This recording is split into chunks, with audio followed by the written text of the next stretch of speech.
Good afternoon and welcome to this afternoon's the LaRouche Organization webcast for Saturday, April 24th.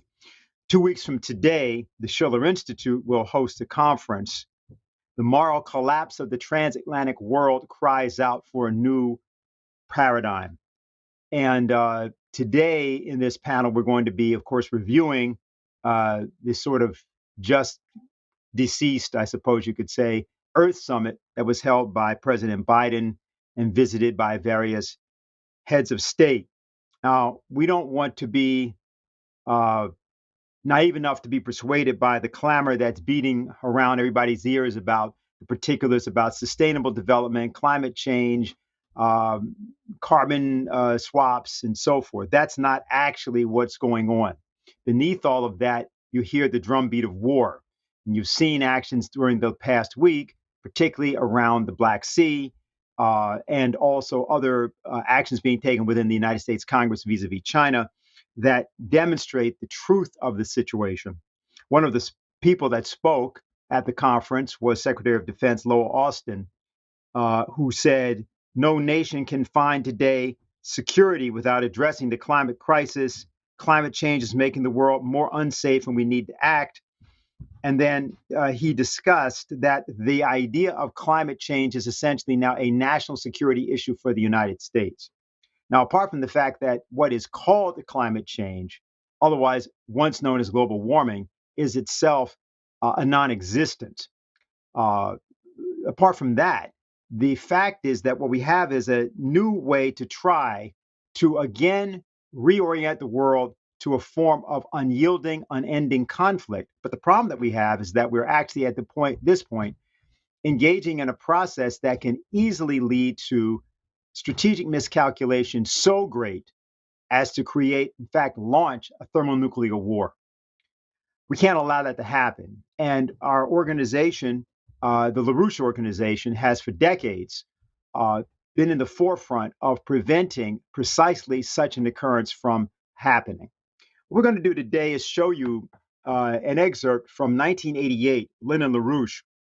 At the time of this excerpt, we were about 3 years into the process called the AIDS pandemic.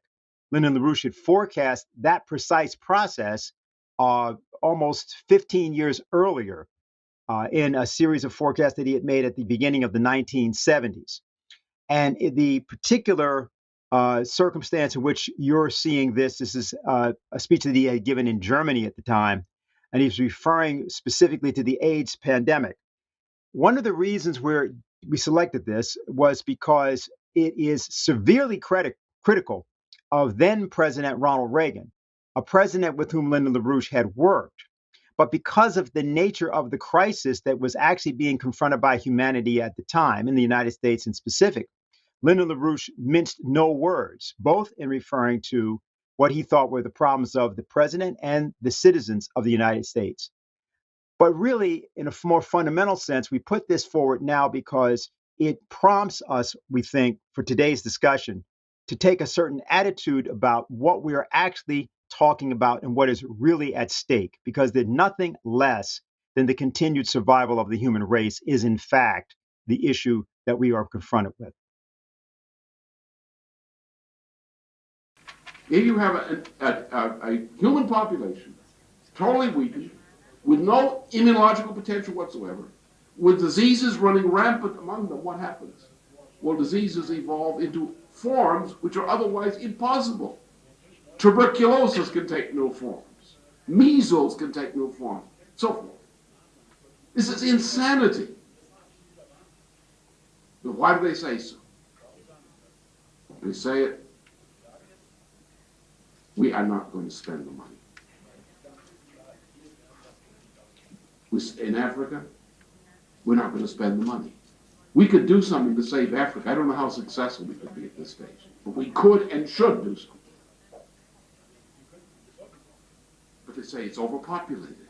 The fortunate side of AIDS, they say, is it may reduce the human population, which is already in excess. Now, what does this mean? Does this mean that Ronald Reagan is no good? Well, yes, it does, in part.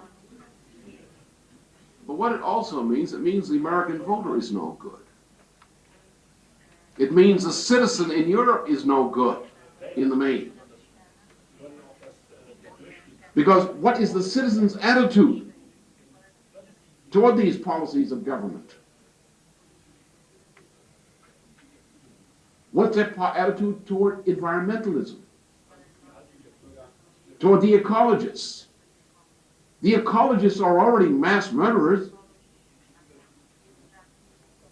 When you see an ecologist, you're seeing a mass murderer. It's a simple economic fact. If I reduce the energy flux density and energy density per capita and per hectare, if I fail to produce nuclear energy, when I don't put up a nuclear plant, I am murdering a certain number of people statistically. And that number of people will die. I've increased the death rate. If I impoverish a population, lower its standard of nutrition, I've increased the death rate. And I've killed people just as efficiently as if I'd gone up with a gun, perhaps more efficiently. If you want mass murderers, don't look for men with guns. Look for men in offices signing pieces of paper. Those are the true mass murderers. And look not in the military department, look in the economics ministry. Look in the finance ministry. Look in the banks. Look in the parties and the people who are owned by the bankers. And you'll find, just as in the 100 years from the middle of the 13th to the middle of the 14th century, in the New Dark Age, what brought about the New Dark Age? It was Lombard usury, like IMF usury today, which started the wars, which lowered the standard of living, which looted production. The population of France reached the level in the early part of the 13th century of 20 million persons. A very prosperous part of the world at that time. The population, in the period, even prior to the Black Death, half the parishes of France vanished. As a matter of fact, in this period, 100 years, half the parishes of Europe vanished. The population of France collapsed, did not reach 20 million again until the 18th century. What caused it?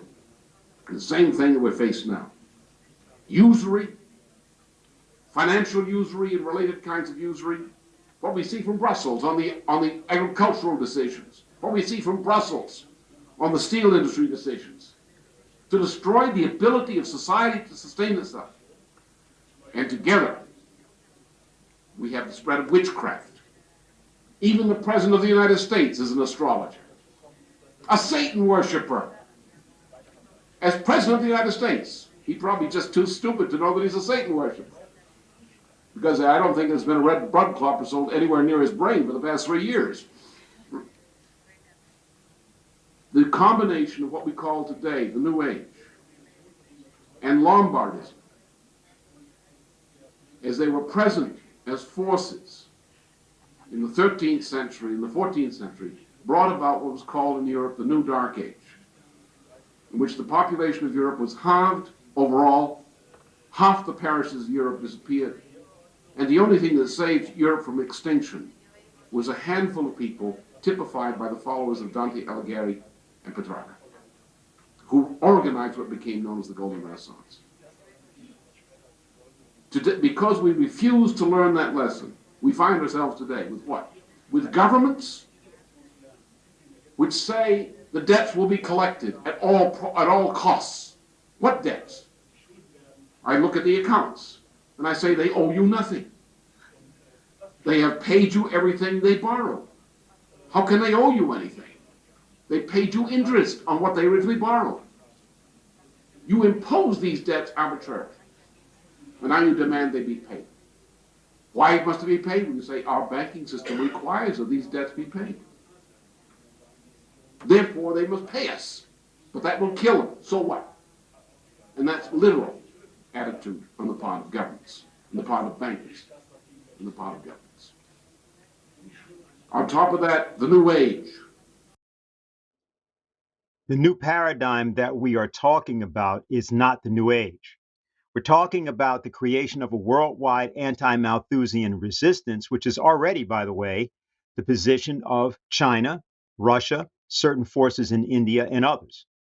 That in fact, you cannot talk about changing or improving the environment or changing or improving the planet unless that means providing the conditions for billions and billions of people on this planet to live at better standards of living, less crowded, and with greater options for their own creativity to be manifest in various ways, whether that be in the form of space exploration or it be in the form of art and the sciences here on Earth.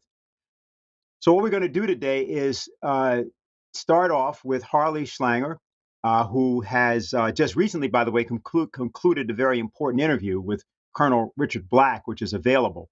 Colonel Black has been extremely clear about his view of the sanctions policy that is presently being imposed on Syria and Yemen.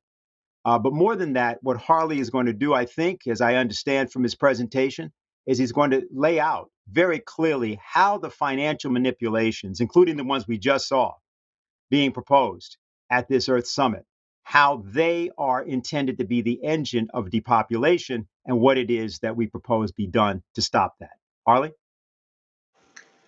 Well, thank you, Dennis, and hello, everyone.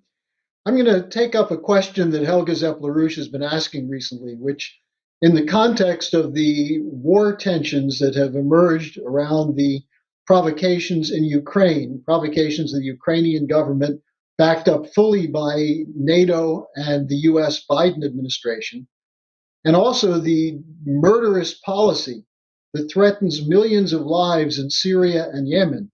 She has asked the question, why are there not more voices speaking out about this? This idea that these are crimes which cry for a solution. Well, in the last couple of days, we've seen a couple of very important people speaking about these crimes and the need to address them.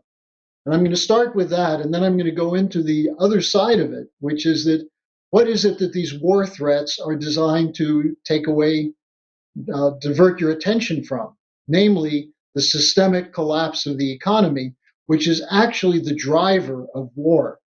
So I'm going to begin with the State of the Nation address given by Vladimir Putin on April 21st, where the Western press got something right on this. They said he issued a stern warning.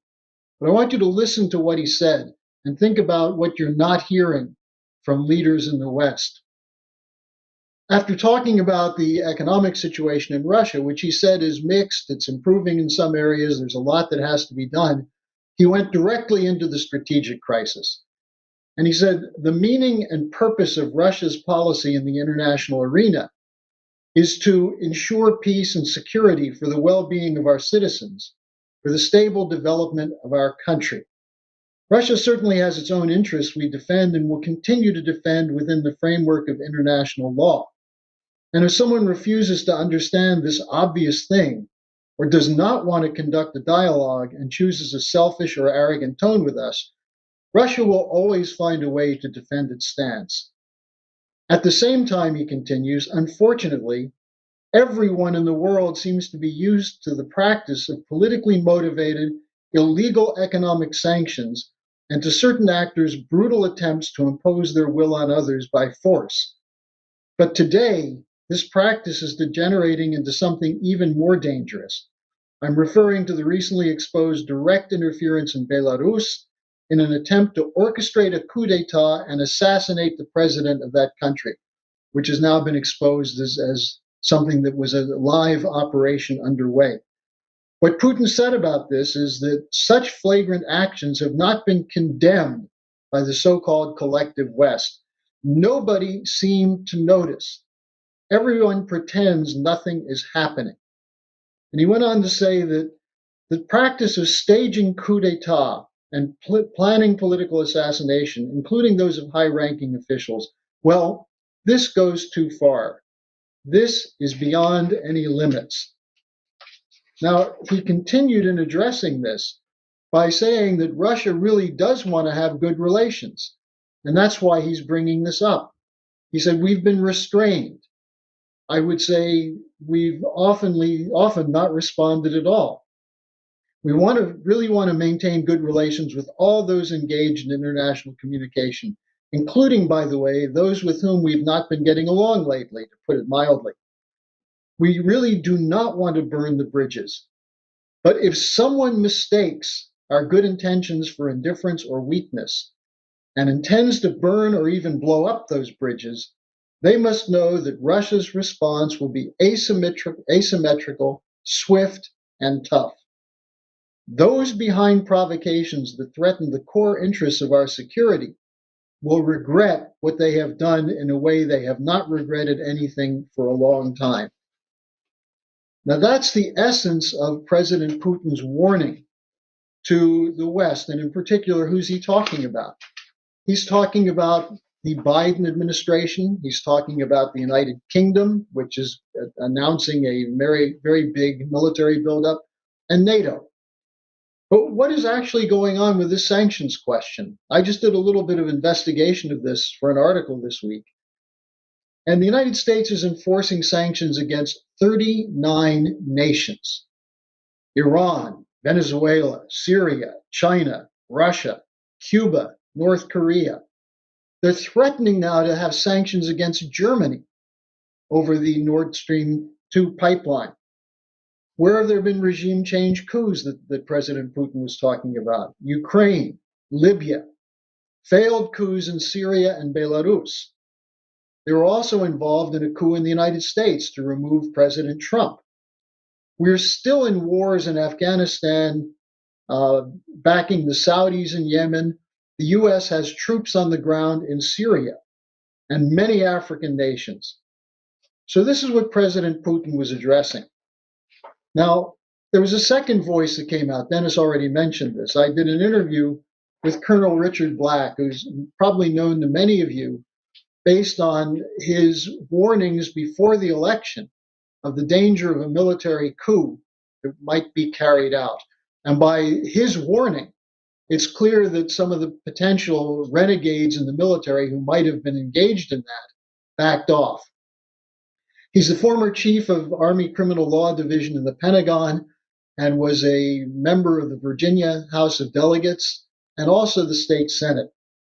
But he provided an example of real courage on many occasions in his discussions about Syria, and he's traveled to Syria.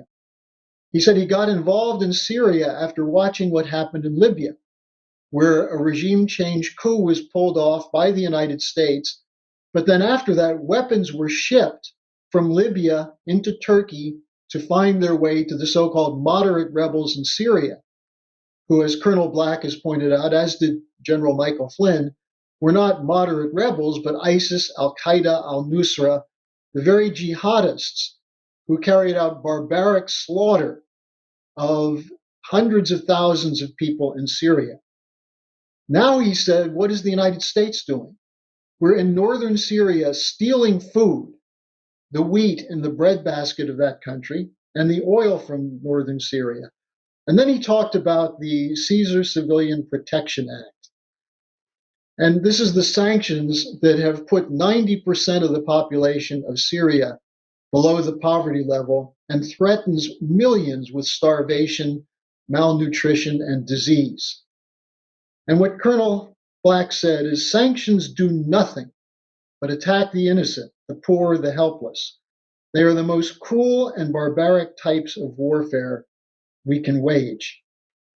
He said repeatedly that famine, death, and destruction is being unleashed by U.S. policy in Syria. And what's the policy?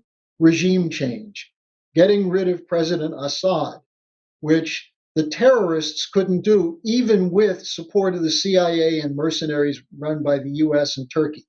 They couldn't do it. And President Putin had a large role in stopping that by bringing in Russian troops to back up the Syrian government.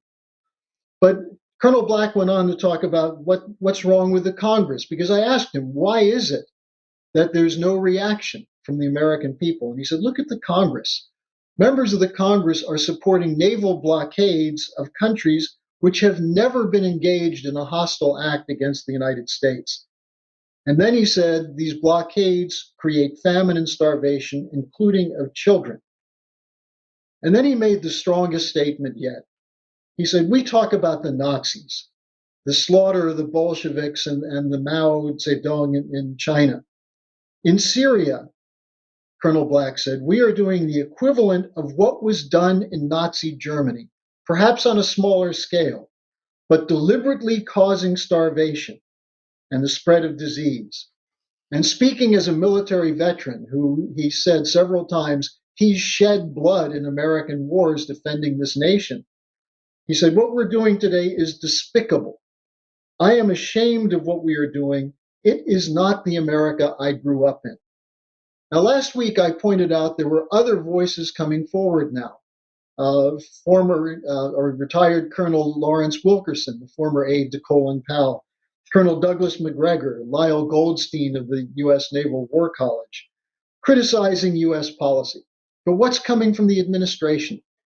The Secretary of State, Antony Blinken, is not just defending these sanctions, but saying that there will be more sanctions, if necessary, to defend American interests.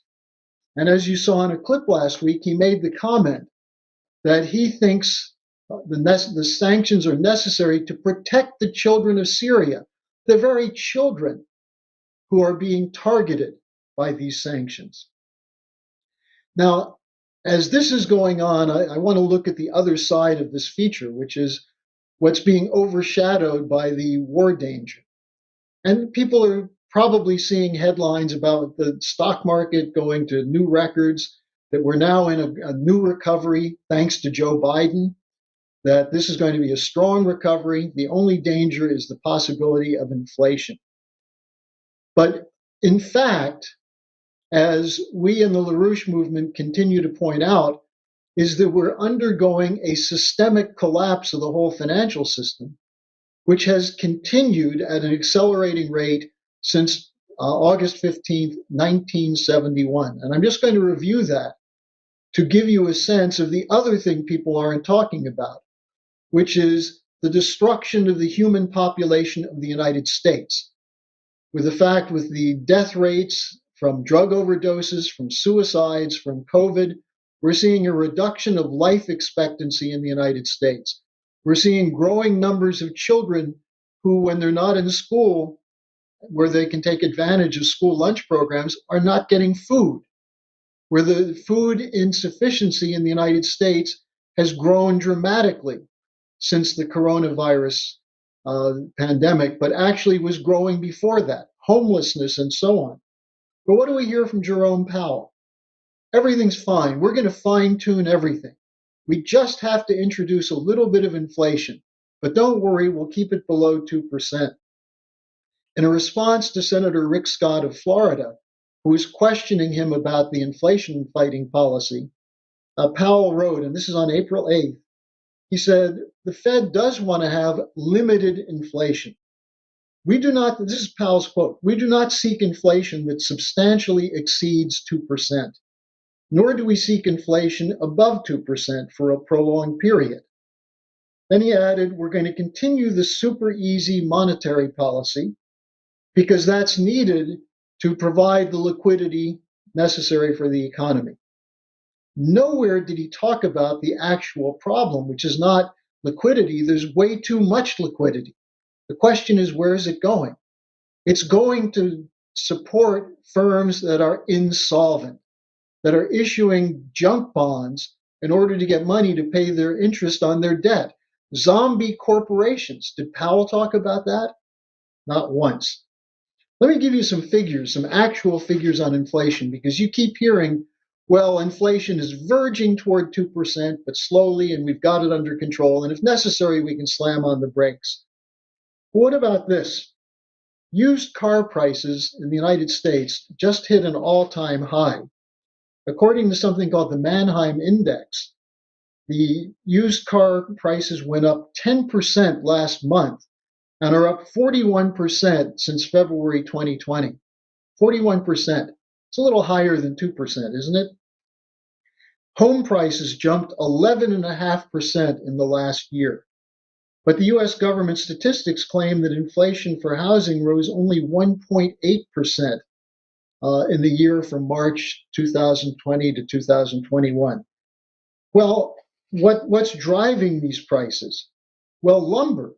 The cost of lumber is up 265%. Let me give you just a sample of what's involved in this. Plywood. A sheet of plywood, a standard sheet, which is necessary in almost all home construction, has increased in price 252% since March of 2020. In March of 2020, it was $38 a sheet. In February 2021, it was up to $72 a sheet. In April of this year, it's up to $96 a sheet. And that's why housing prices continue to rise. Crude oil is up 210% in the last month. Gasoline prices are up 182%. Corn prices are up. Now, meanwhile, what is Jerome Powell doing about this? More quantitative easing. The Federal Reserve now owns more than $2 trillion worth of mortgages and owns nearly 20% of all U.S. treasuries. Not only that, but they're going to continue with quantitative easing. And Powell said they expect to continue at least $150 billion per month. Now, that's what they mean by easy money. It's easy money for the banks and for the investment swindlers who run financial trading houses. It's not easy money for you if you're a businessman or if you're an industrialist, if you're involved in some form of physical production. You probably can't get credit. And now with the new policy of Janet Yellen, the Treasury Secretary, which is to establish a climate office to monitor where credit is going. That is a climate office in the Treasury Department, along with Lloyd Austin's announcement of the climate being the major national security issue for the Department of Defense. These guys are going crazy. But what is the purpose of the climate office in the Treasury? To make sure that the bankers compact that there's no credit for fossil fuel production or anything with a carbon footprint, means no lending will go to those areas of the economy which are necessary for human survival, including steel production, concrete production, aluminum production, areas that are involved in electricity production. So this is the environmentalist dream, which is actually the nightmare for any normal citizen who has to pay rent, provide food for children and health care for a family, needs money for transportation, and so on. Now, how is it that we have such fools running our economic policy? Well, part of it is just plain corruption. Part of it is terrible economic education. But part of it is that as long as there's money flowing and the upper 1% is happy, they figure that they can spin this to convince the rest of the country, don't worry, you're going to get yours. Why, you just got a stimulus check, didn't you? Don't worry, you'll be taken care of. Well, this flies in the face of real economics. And I want to introduce you to something that maybe many of you may know this, but many of you may not. What Lyndon LaRouche introduced back in 1996, I believe it is, called the typical collapse function, the triple curve. And this was something that became the base, well, it was already the basis of LaRouche's forecasts. And he was the most successful forecaster of the last 50 years. You can talk about Gerald Celente and you can talk about all these guys on the alternative media. But the person who was the most accurate forecaster was Lyndon LaRouche. And how did he do it? He understood the difference between real economic processes as those of a physical dynamic as opposed to money. Most economics is about money. And this is how they catch you.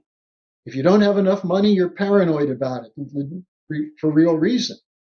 How do I get more money? If you have a little money, you say, well, where do I put my money? What do I do with it? How do I protect it? Some people use all their money to go buy ammunition, beef jerky, and along with that, some Viagra if they have to do some prepping in place. That's not a strategy. That's the way people are duped into thinking that personal survival is all they can hope for. But what does our Constitution say the government must do? Promote the general welfare. Is the general welfare promoted when you're hunkered down in your house, trying to shoot the next person who comes by because you're afraid they might steal your 2 gold Krugerrands? So the triple curve function is the only effective way of addressing this question of how to reverse the systemic financial collapse, which has been underway since 1971. Now, in his articles about the triple curve, LaRouche goes back to what happened in 1966-67, which was the beginning of the reduction of physical economic growth in the United States. Not coincidentally, that coincides with the launching of the environmentalist movement, which said that physical production is evil, that goods production is bad, that all you need is a credit card and some food, and other than that, don't worry about producing things because that's what's destroying the environment.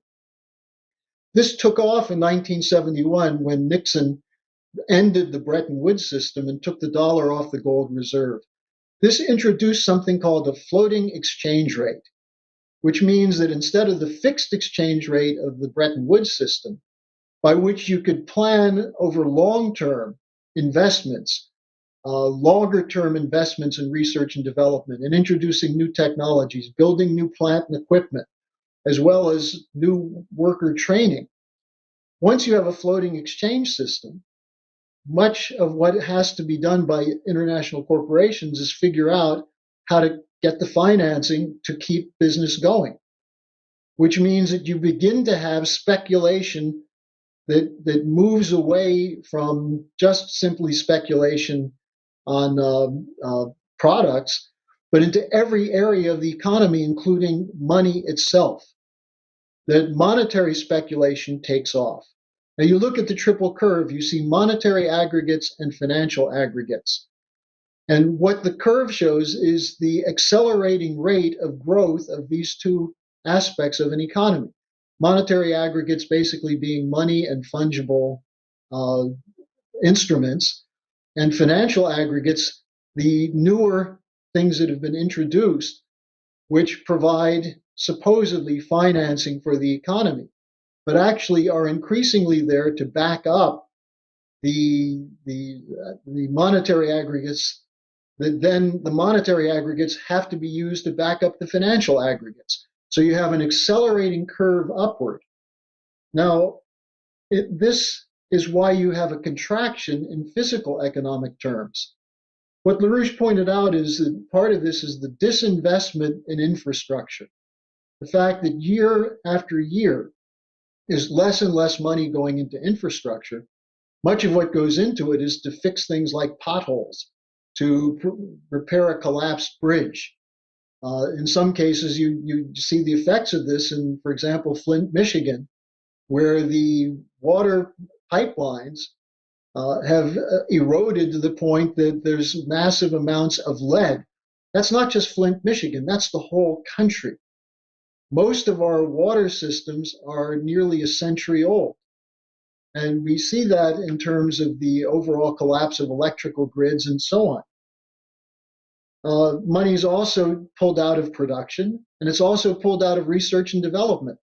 One of the things that happened with the Milken revolution of junk bonds in the 1980s is that companies started cashing in their research and development funds to use for buying stocks and other immediate costs. So they cut out research and development. Now, along with this, you have the just pure monetary and financial speculation.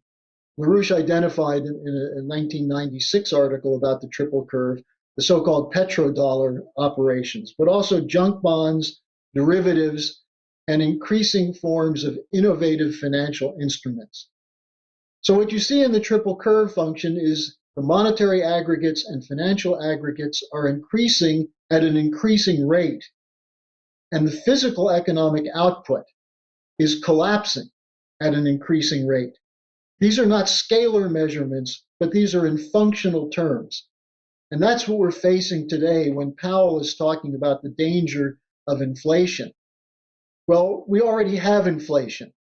We have quadrillions of dollars in speculation with the derivatives market, with, as I mentioned, $2 trillion of mortgage-backed securities being held by the Federal Reserve. Now, LaRouche's work on this, using the triple curve, enabled him to foresee the events of the next 2 decades up to the present that no one else saw. For example, 1997, the collapse of the so-called Asian tigers, which was largely based on speculative flows of funds, that you did have real production there. But then you had George Soros personally go in and borrow money, whether it was from Indonesia, Malaysia, South Korea, and then turn it in and demand dollars for them, collapsing their currencies.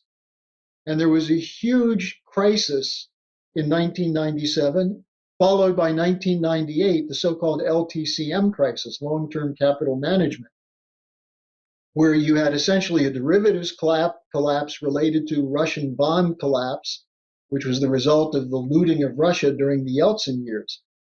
And this nearly brought down the financial system. There were emergency meetings on Wall Street to figure out how to pump $16 billion into stopping the collapse of the derivatives market. Now, interestingly, in the context of the discussion of the idiocy of economists, the LTCM board included 2 Nobel Prize winners in economics, Myron Scholes and Robert Merton. And why did they get the Nobel Economic Prize?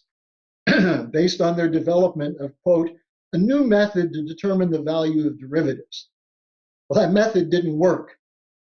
And it's an example of why LaRouche said, if you get a Nobel Prize for economics, it means you're an idiot. Now, what happened after 1998 with the LTCM collapse? Was there a change? Well, President Clinton said, we need to consider a new financial architecture because the IMF system, the International Monetary Fund system, isn't working. And he had a special meeting in New York City in September of 1999 to discuss this. Shortly after this, what happened?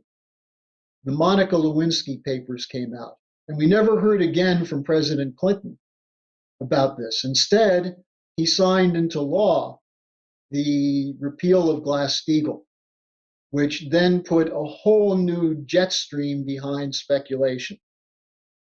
In March 2000, you had the collapse of the dot-com bubble. So in a 3-year period, you had 3 bubbles collapse. And then what did they do? They went to the mortgage-backed securities bubble, financed by federal projects, Fannie Mae, Ginnie Mae, but also huge volumes of speculation. I should add one thing on the dot-com collapse. Who would have ever thought that a company like Pets.com, which offered pet food and pet supplies online, would be valued from its initial public offering at over $1 billion? Needless to say, it collapsed shortly after the initial public offering. But this continued. Remember Enron?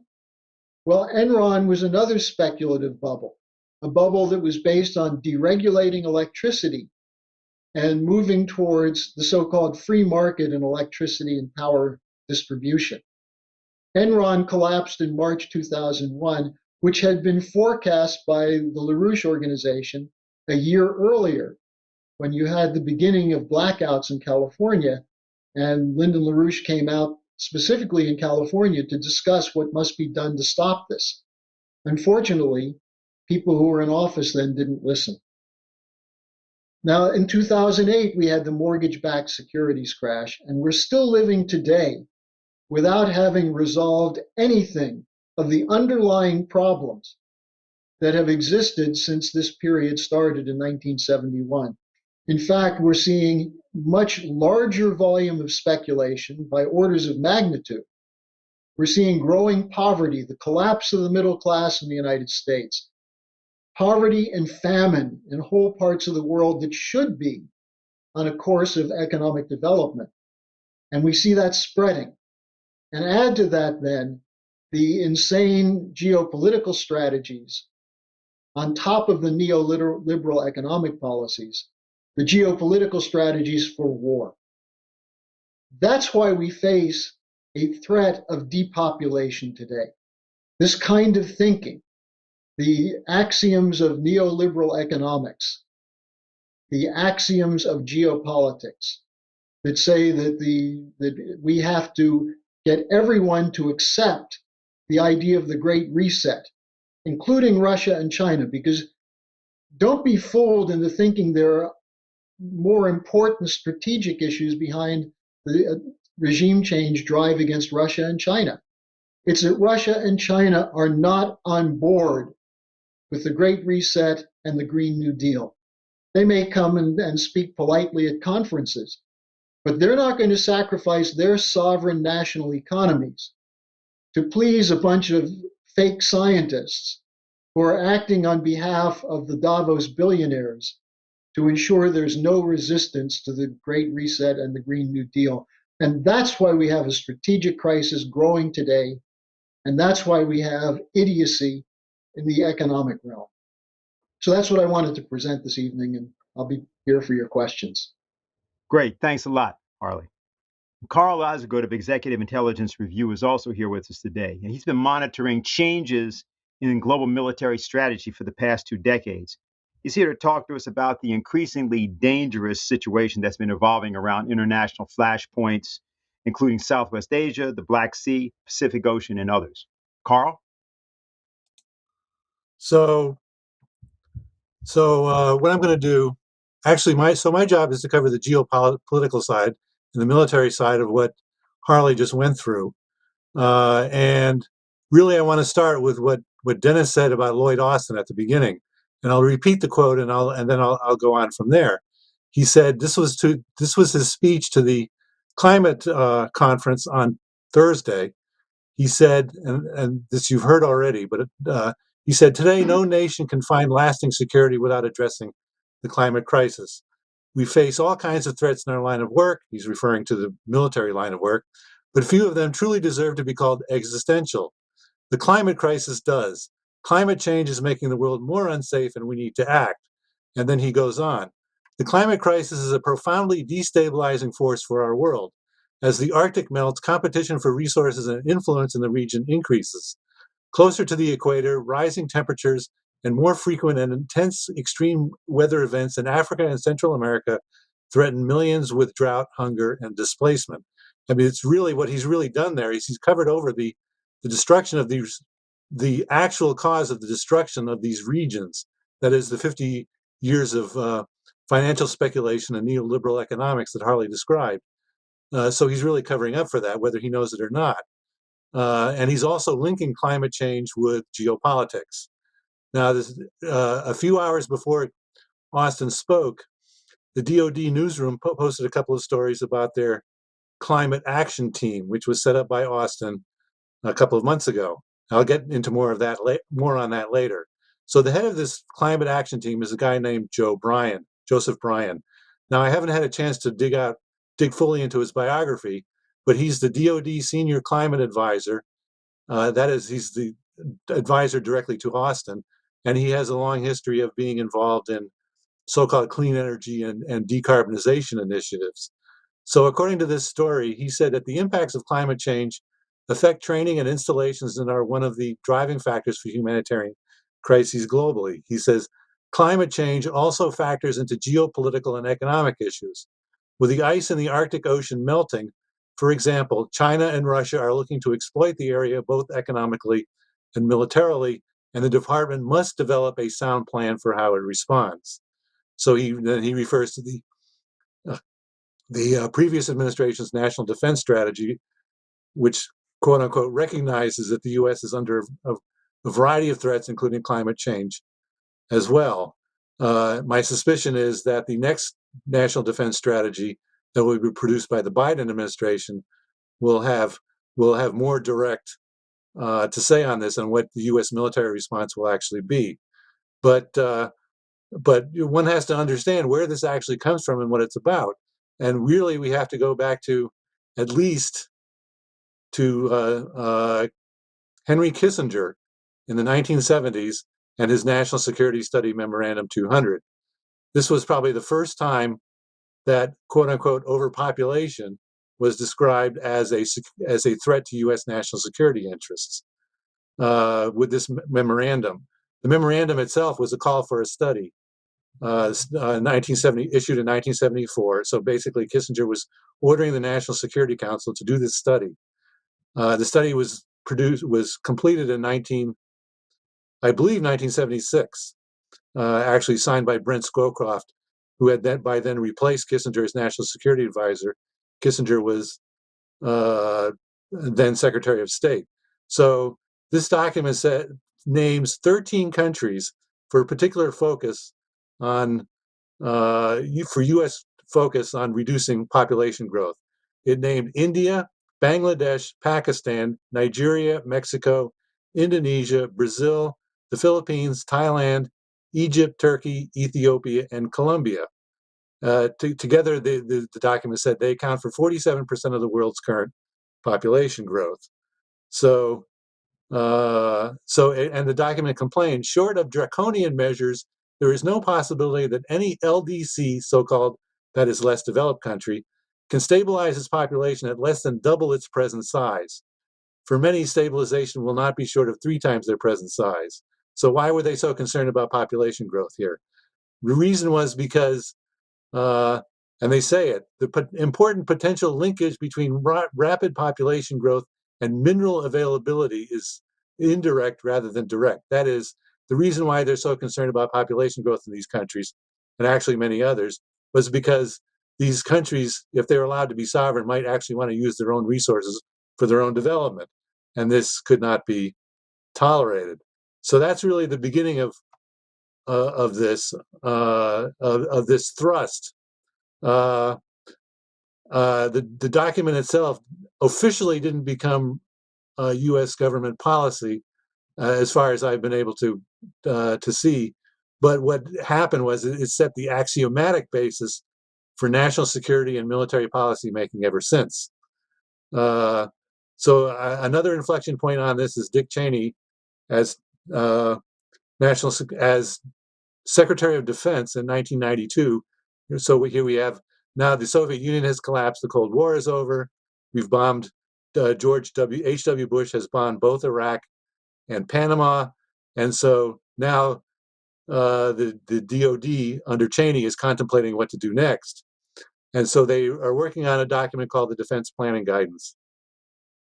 This is something that's usually produced within the bureaucracy of the Pentagon ahead of every budget request. It basically sets the basis for the next year's budget request. So in 1992, Cheney has a number of these neocon ideologues working on this, including Scooter Libby, who became famous later while he was Cheney's national security advisor when Cheney was vice president, and Paul Wolfowitz, who also later becomes more infamous. And there may be others involved as well.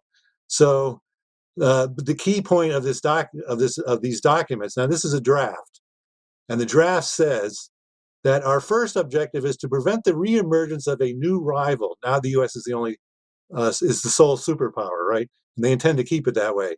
So they say either on the territory of the former Soviet Union or elsewhere that poses a threat on the order of that posed formally by the Soviet Union. This is a dominant consideration underlying the new regional defense strategy and requires that we endeavor to prevent any hostile power from dominating a region whose resources would, under consolidated control, be sufficient to generate global power. These regions include Western Europe, East Asia, the territory of the former Soviet Union, and Southwest Asia. So that's the nub of the matter right there, that we are the sole superpower. We will not brook any challenge to that status. And parallel with,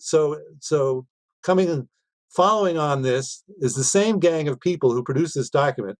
By the way, let me mention that this what I just read did not end up in the final policy document that was produced just before Bill Clinton came into office. It was significantly toned down. But the axiomatic basis continued to inform policy making. And the next expression of this was the so-called Project for New American Century. This was run again by the same gang of neocons that include William Kristol and Robert Kagan, two of the leading neocon intellectuals in Washington. They were at the American Enterprise Institute at the time, They produced a document called Clean Break, which related to Israeli policy. This was in 1997, I think. They released a statement of principle, which was signed by more of these guys, Elliot Abrams, who was running Iran and Venezuela policy in the last years of the Trump administration, Cheney, and several others. Scooter Libby again, Donald Rumsfeld, who would become Secretary of Defense, Paul Wolfowitz, who was deputy, and so forth under the George W. Bush administration. Crystal and Kagan, who wrote this document, called it a Neo-Reaganite foreign policy, which is really an insult to Reagan, because the best thing that Reagan did was, in collaboration with Lyndon LaRouche, adopted the Strategic Defense Initiative policy, which Reagan envisioned as a joint cooperative effort with the Soviet Union to bring about the end of the era of mutually assured destruction. So these guys were all opposed to that. But they called their so-called Neo-Reaganite foreign policy a benevolent global hegemony based on a massive buildup of American military might. The authors were reviving the 1991 Wolfowitz Doctrine of Unilateral Preventive War, that is, the draft defense planning guidance of 1992. The appropriate goal of American foreign policy, they said, is to preserve that hegemony as far into the future as possible. So there we are again. The U.S. is the sole superpower, will brook no challenge to that rivalry. They said that, they also explicitly rejected John Quincy Adams. This was right out front. People may know that Adams, I forget exactly what year it was, but he is famous. One of the things he's famous for saying is that the United States will not go abroad looking for monsters to destroy. What these guys said was, America has the capacity to contain or destroy many of the world's monsters, most of which can be found without much searching, because the responsibility for the peace and security of the international order rests so heavily on America's shoulders. A policy of sitting atop a hill and leading by example becomes in practice a policy of cowardice and dishonor. So that was their view of John Quincy Adams, complete rejection of anything positive in American foreign policy. So George W. Bush becomes elected president. All these guys fled into the Pentagon and the State Department. Another famous name I might mention here is John Bolton, who was one of the leading drivers of the Iraq war policy. By the way, I forgot to mention that they actually were advocating the invasion of Iraq, the regime change war against Iraq in the mid-90s, as early as the mid-90s. And as everybody I think knows, all of the stories they told about Saddam Hussein's weapons of mass destruction, links to Al-Qaeda terrorism and the 9/11 attacks, was all lies. None of it at all proved to be not one shred of truth to any of it. Now, parallel with all of this process was also the ongoing expansion of NATO. Now, there is sufficient evidence in the public record that, in fact, during the process of the reunification of Germany, the U.S. did promise, that was H.W. Bush administration, did promise Mikhail Gorbachev that the NATO would not expand. This was said in order to relieve Gorbachev's own anxieties about what the reunification of Germany would mean. But there was never really any intention of keeping that promise, but rather of expanding NATO, which, as Senator Black has argued, should have been abolished long ago at about the time that the Warsaw Pact disbanded. But instead, it took on a policy of expanding right up to the borders of Russia, a process which continues to this day. The first round of expansion came in 1997 with Poland and I think Romania and Bulgaria among those countries. The next round came in 2004, which included the Baltic countries, Latvia, Lithuania, and Estonia, which are on Russia's borders. And then expansion just continued through the Balkans and so forth. And NATO even promised at the NATO summit meeting in 2008, promised that both Ukraine and Georgia would become NATO members. Now, that has not happened yet, but clearly, especially in the case of Ukraine, NATO is using that country as a wedge against Russia, as a provocation against Russia, by promising to support Ukraine in its alleged conflict with Russia, with an aggressive Russia, expansionist Russia, and all the things that they say. Now, of course, But that brings us to the H.W. Bush administration. Brings us to the Obama administration. Now, Harley touched on some of this already on Libya and Syria. Now the Libyan campaign, the NATO campaign against Libya in 2011, was actually premised on the notion of protecting the Libyan population. Same thing we hear Antony Blinken saying about the sanctions in Syria. So this is what was used as the justification for the bombing of Libya in 2011. Instead of the civilian population being protected, Libya fell into chaos as a result. Gaddafi was killed, and the country was overrun by a whole collection of armed militias and warlords, which basically took over different parts of the country and just spread chaos around. And the weapons, the Gaddafi had all these arsenals, armories around the country. These were looted, and large quantities of these weapons were, as Harley already pointed out, sent to Syria rather, via Turkey. And as I remember from the reports at the time, Qatar was also involved. Some of the weapons were actually loaded up on Qatari cargo planes to be eventually transferred to jihadi groups in Syria. And this was done in alliance with the Al-Qaeda groups in Syria. This was what General Michael Flynn was actually fired for. He was the head of the DIA, Defense Intelligence Agency, in 2011 and 2012, and he warned against allying with al-Nusra and these kinds of groups in Syria, that this would have very bad results. And his tenure at the DIA was shortened as a result of him pointing that out. The documents were uncovered in Freedom of Information Act requests a few years later, 2015, I think, if I remember correctly. So the Trump administration actually is, the Obama administration was part and parcel of it was the neocon policy. It was the same policy, same reasons for it, that they were spreading through North Africa and into the Middle East. And then we come to the Trump administration. Now, Trump, of course, initially resisted this, said we had to have good relations with both China and Russia, and that he wanted to end the forever wars. But the geopoliticians and the neocons nonetheless infiltrated their way into his administration, including some neocons who actually signed this Never Trump letter that was circulated by Elliot Cohen, another one of these ideologues, during the 2016 election campaign. So these guys produced two documents: National Security Strategy, and then in December of 2017, and then a National Defense Strategy about 3 months later in February of 2017, a couple of months later. So the National Security Strategy was written under the supervision of H.R. McMaster, the then Army Lieutenant General that Trump brought in to replace Michael Flynn when Flynn was forced out shortly into his tenure. And he was the one who wrote that China and Russia challenge American power, influence, and interest, attempting to erode American security and prosperity. This is what the national security document says at the beginning.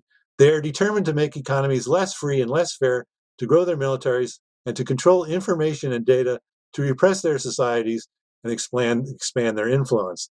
Now that's a funny thing coming out of a government, a government that has built its power on lies, as we saw, for example, with Iraq and also with Syria. He says, rival actors use propaganda and other means to try to discredit democracy, it goes on. They advance anti-Western views and spread false information to create divisions among ourselves, our allies, and our partners. Okay, so the climate change basis has not come into the argument yet. So right now we're blaming all of our domestic problems on Russia and China on their alleged false information.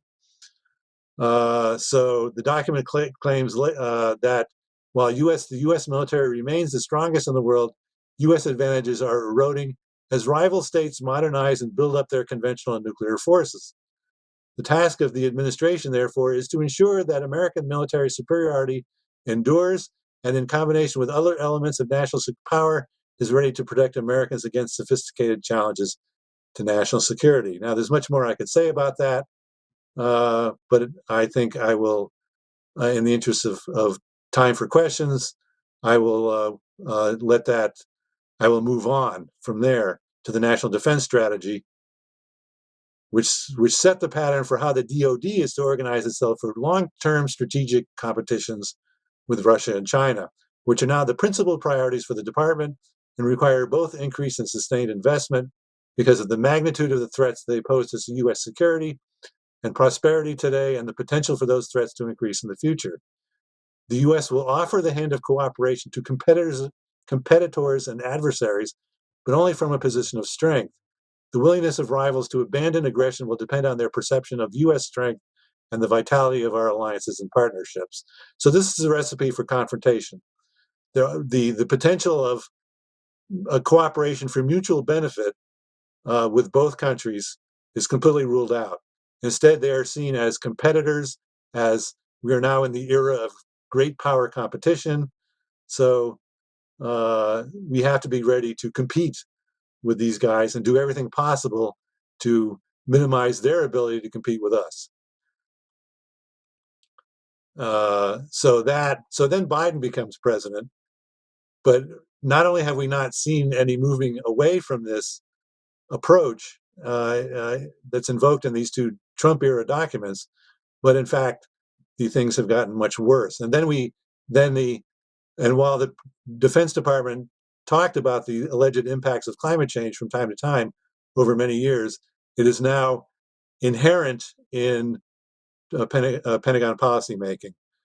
And this was explicitly made the policy by an executive order signed by Biden on January 27th, in which he said, "It is the policy of my administration that climate considerations shall be an essential element of U.S. foreign policy and national security." He required that the Director of National Intelligence will prepare a national intelligence estimate on national and economic security impacts of climate change. And the order also directed the Secretary of Defense, along with the Chairman of the Joint Chiefs, to consider the security implications of climate change, including any relevant information from the climate risk analysis described in this document, in developing the National Defense Strategy, defense planning guidance, Chairman's risk assessment, and other relevant strategy planning and reprogramming documents and processes. So the axioms of climate change, along with the axioms of geopolitics, are now an inherent part of Pentagon planning. And Austin embraced this enthusiastically. He said in a statement right after the executive order, "We know firsthand the risk that climate change poses to national security because it affects the work we do every day." And so he said he promised that the DoD would indeed include security implications of climate change in our risk analyses, strategy development, and planning guidance, as well as do all of the other things that the Biden order had directed. So since then, most of this work is going to be done in what's colloquially referred to as the policy shop in the Pentagon. That's under the Undersecretary of Defense for Policy. Now, the man Biden has nominated for his position, his name is Colin Kahl, Kahl. His nomination has had a difficult time in the U.S. Senate, but not for any of the right reasons. But for our purposes here, what he told the Senate Armed Services Committee when he testified, he said, among the things that he said was that he said, "I believe the 2018 National Defense Strategy accurately identifies strategic competition with China and Russia as the primary challenge animating the global security environment." So they're accepting that policy openly. He said, "Russia's behavior indicates it seeks to undermine and overturn the rules-based international order established during the post-World War II period." And he gives all of the alleged reasons for that. He says, and he also said with respect to climate change, he promised that, in fact, this will indeed be incorporated into the next National Defense Strategy. he said that for the DoD, climate change is going to change everything, and said it would be a major priority going forward. It will change the operational environment for the military in strategically vital areas like the Arctic. It'll create new contingencies for humanitarian emergencies and violent conflict that the department may be called upon to respond to. So, and then a few weeks later, the White House released its interim national security strategic guidance. So this is just a short 24-page document, which provides an overview of basically the framework for what the more detailed documents that will be released later will be. On the geopolitical side, the document clearly shows that this administration's intent is to gather the world's quote-unquote democracies against Russia and China and their quote-unquote malign influence on the world. And of course, we will be recruiting as many allies as possible into this. Our democratic alliances enable us to present a common front, produce a unified vision, and pool our strength to promote high standards, establish effective international rules, and hold countries like China to account. That is why we will reaffirm, invest in, and modernize NATO and our allies with alliances with Australia, Japan, and the Republic of Korea. Now, and they promise also to target for partnership countries like India, New Zealand, Vietnam, and all of the ASEAN countries, the Association of Southeast Asian Nations, as well as the Pacific Island states. This is well advanced. Some countries, some governments are clearly reluctant to get involved in this too deeply. Among them, India. I think Vietnam has no interest in this, but Australia, of course, is fully on board. And Palau, one of the Pacific Island states, has basically opened up much of its territory to U.S. air bases, which would be aimed at China. On the climate side, the document says, we will move swiftly to earn back our position of leadership in international institutions. It says we have already re-entered the Paris Climate Accord and appointed a presidential special envoy for climate, that is John Kerry. But what it makes clear is that the U.S. military will be continued to be deployed globally to contain Russia and China in the face of strategic challenges from an increasingly assertive China and destabilizing Russia. We will assess the appropriate structure, capabilities, and sizing of the force, and working with the Congress, shift our emphasis from unneeded legacy platforms, that is, old weapon systems that date back to the Cold War, and replace them with cutting-edge technologies and capabilities that will determine our military and national security advantage in the future. And while doing this, we will develop capabilities to better compete and deter gray zone actions. We will prioritize defense investments in climate resiliency and clean energy. So Austin, again, as he did with the January 27th executive order, issued a statement, again, enthusiastically endorsing this interim strategic strategy, the strategic document. He described China in his statement as the pacing challenge the department will prioritize itself against with the right operational concepts, capabilities, and plans to bolster deterrence and maintain our competitive advantage. At the same time, the DoD will ensure that we will remain fully ready to respond to and effectively deter nation-state threats emanating from Russia, Iran, and North Korea. So clearly they're making China the most important of these alleged threats. And because of the climate crisis, so-called, we will elevate climate as a national security priority, integrating climate considerations into the department's policies, strategic and partner engagements. We will incorporate climate risk assessments into our wargaming, modeling, and simulation, and we will bolster mission resilience and deploy solutions that optimize capability and reduce our own carbon footprint. So, I mean, it's a lot of double talk, but it's clear that what they're doing is combining the climate with geopolitics in their policy making. So I think what I will do there, I'll leave it there and open up, and I'm ready to take questions.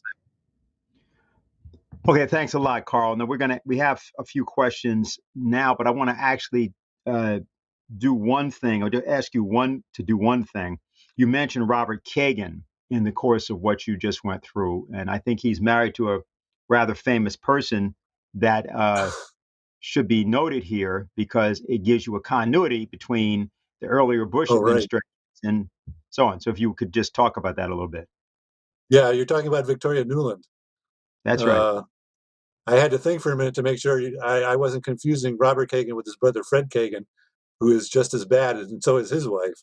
But Victoria Nuland actually she was she ran the coup against Ukraine in 2014 to the point where she was actually photographed passing out cookies to the neo-Nazi protesters in the Maidan. I think it was in January or February of that year. But also she was caught in an intercepted phone call telling the U.S. ambassador in Kiev that basically that we were picking the U.S. was picking the next government of Ukraine. She was talking about a guy named Yatsenyuk who came out of these same neo-Nazi networks in Ukraine. And Nuland's tenure in the State Department, her career in the State Department, I don't recall offhand how far back it went, but certainly she was there as a spokeswoman for the department, as I recall, during the Bush 1 years. So she went back at least that far. Yep, there she is, passing out her cookies. You don't see him in this picture, but there were many pictures that came out of the Maidan during that time of I don't know what to call them. I think it's kind of generous to call them protesters, but wearing what amounted to would look like medieval armor, that knights wore in the Middle Ages, armed with chains and those kinds of sort of primitive but very deadly weapons if you got hit with them. So this must be the photogenic crowd that was gathered around her when she was handing out the cookies. But that's Victoria Nuland. Okay, I think Diane, you've got a question. So we'll go to you first. Oh, I'm sorry. Actually, I forgot completely to say that Diane Sayre was with us, and she should be responding to this whole thing because I'm thinking about the questions. So Diane Sayre, who's an independent candidate for U.S. Senate 2022. So before we get to anybody else asking questions, Diane, both do you have a response, and then do you have anything that this has prompted in terms of what you've heard so far? Sure. Actually, well, one thing I was going to ask is if they're going to start blaming China and Russia for causing extreme weather events. I know they're already blaming Russia for food poisoning of American troops, who we seem to poison very well when we stick them in garages in the national capital and give them food that probably hasn't been refrigerated for a week or whatever it was we did to the poor National Guard that was deployed there. But I was thinking of the intersection of the financial policy, the economic policy, which Lynn addressed, Harley went through it, you hear it from the NSSM 200, and the military policy. And I thought of two developments that occurred during the Trump administration. One was the famous Jackson Hole meeting, I think in 2019, with Mark Carney, who was then the head of the Bank of England before he went on to become the climate czar or something or other.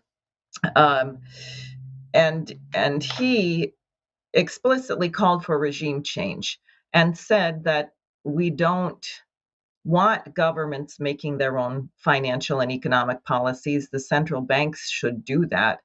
I think that's very significant. And I was also reflecting on that from the interview with Colonel Black, where because you would ask, well, what is in our interest about destroying all these countries? Why would you want to just throw out Gaddafi and send Libya into total chaos? Why would you want to overthrow Assad and destroy we have many dysfunctional states. They no longer function as nation states because of these regime change operations. And what Colonel Black said is that's the whole point. Get rid of the nation state and establish some kind of supranational entity in the form of this cabal of central banks, which we have.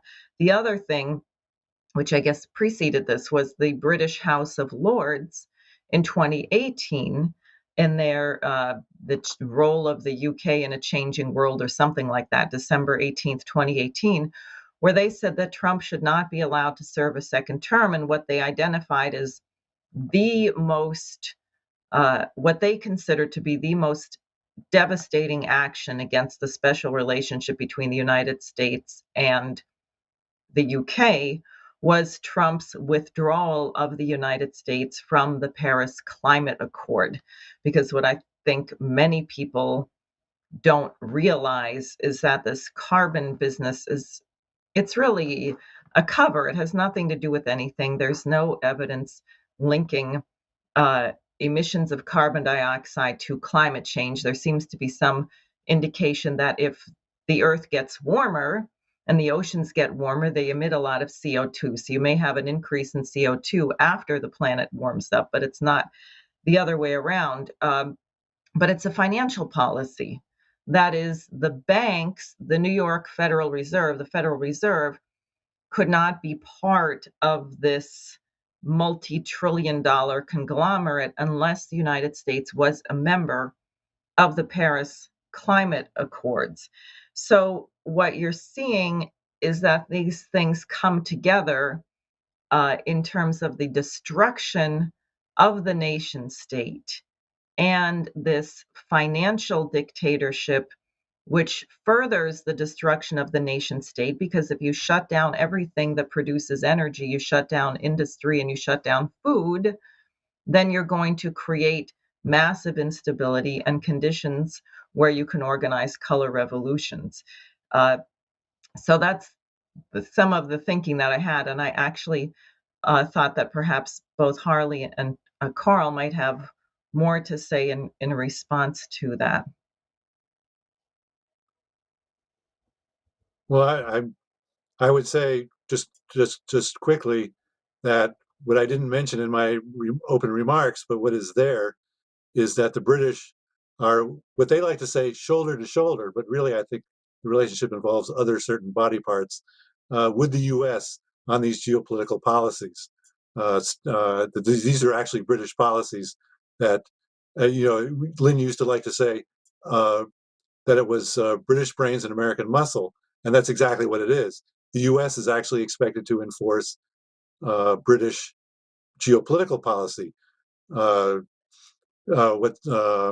James Mattis, when he was Secretary of Defense, was very close to his British counterpart on the matter of Russia. Austin is also going to be close to the current British Defense Minister, Ben Wallace, on these same questions. So, and when Trump was hinting at taking the U.S. out of NATO, it was the British who flew first, who flew to Washington, Theresa May, when she was prime minister, to try to prevent that from happening. It was the British that were have been steering the neocons, and it's through the Henry Jackson Society, for example, and it's the British who are now steering the Biden administration. When the Biden administration decided not to send 2 Navy ships into the Black Sea, the British immediately came out and said, well, we'll do it, as if they were running things. So that's what I would say on that. Harley? Yeah, I'll just add a couple of things on it, but I want to say one other thing first about Victoria Nuland and Robert Kagan. As Carl identified, Robert Kagan was one of the founders of the Project for a New American Century. During the Obama administration, he became very friendly with Barack Obama and often joined Obama for Saturday evening dinners. So there is no distinction between the two parties. As President Trump found out when he found that the Republicans would not support him in his desire to form a friendly relationship with Russia and to end the endless wars. On this British question, I'll just point to 2 things. One is, we're doing some work now and looking at the various think tanks that shape U.S. policy. And some of the more famous ones are the Council on Foreign Relations, which was actually set up after the Versailles Conference at the end of World War I, when representatives of Chatham House, the British Royal Institute of International Affairs, talked to the American counterparts and said, you need to form an organization to shape your foreign policy. And that's what became the CFR. But you also have the Atlantic Council, which was from 1961, which was designed to coordinate economic policy between the transatlantic governments. The Atlantic Council, in particular, was promoting free trade agreements, the attack on sovereignty, but it's also become one of the leading pro-war think tanks and was very heavily involved in the whole Russiagate operation against President Trump.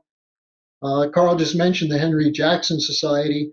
This, in a sense, was the successor to the PNAC, the Project for a New American Century, which was run by a bunch of lying neocons who brought us into the Iraq War.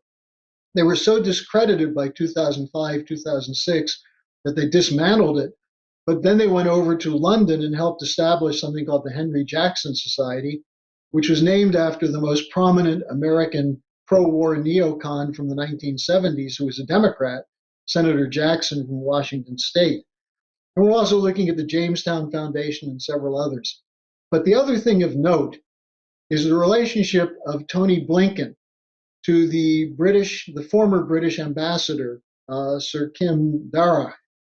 Darragh openly admitted that when he was the ambassador in Washington for the British, he was constantly working to present British talking points to what he called Trump whisperers.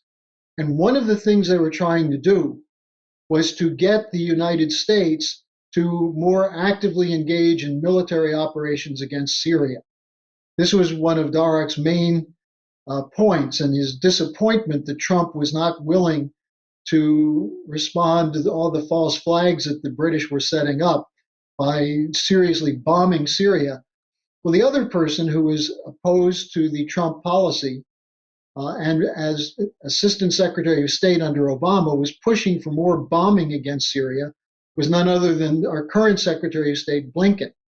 And there's a video which someone unearthed recently of Blinken at a Saturday night jam session at Sir Kim Darragh's house, playing acoustical guitar while Darragh was playing bass guitar.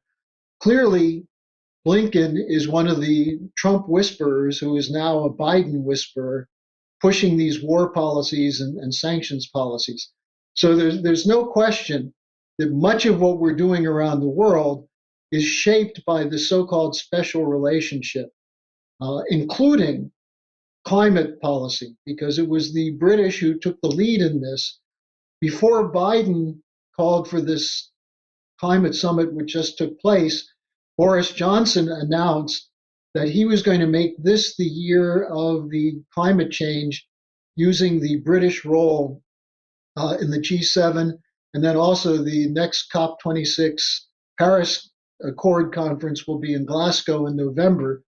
And Johnson said this will be the leading issue of his administration.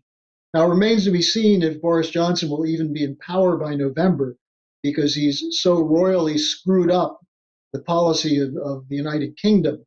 But nevertheless, it doesn't matter who's in power there. It's the shadow government represented by the City of London and British intelligence, which makes the policy in London and, unfortunately, in Washington. Okay, so are you talking, Carl? We can't. You muted. Yeah. Oh, okay. Can you hear me yet? Yeah, now we can hear you. Okay, so let me just add two quick things to that. On the list of think tanks that Harley went through, I would add another one, and we need to do more work on this, but it's the Center for European Policy Analysis, which is based in Washington, just down the street from the White House. Its main face is a guy named Ben Hodges, a retired Army Lieutenant General, whose last command was commander of U.S. Army Europe until he retired just 2 or 3 years ago. And he has been one of the main faces of provocations against Russia, of accusing Russia of being an aggressor state and all of this. And the second thing I would say is just what I forgot to mention before, which is that Victoria Nuland has been nominated by Biden to be the number 3 position at the State Department, Undersecretary of State for Political Affairs. So that's going to be a more powerful position than she had under Obama once she gets confirmed. Also known as Assistant Secretary of State in charge of regime change. Yes, right. Exactly. Mm-hmm. So Diane, I think you have a question. Somebody? Yes. Can I be heard? Yes. Okay, good.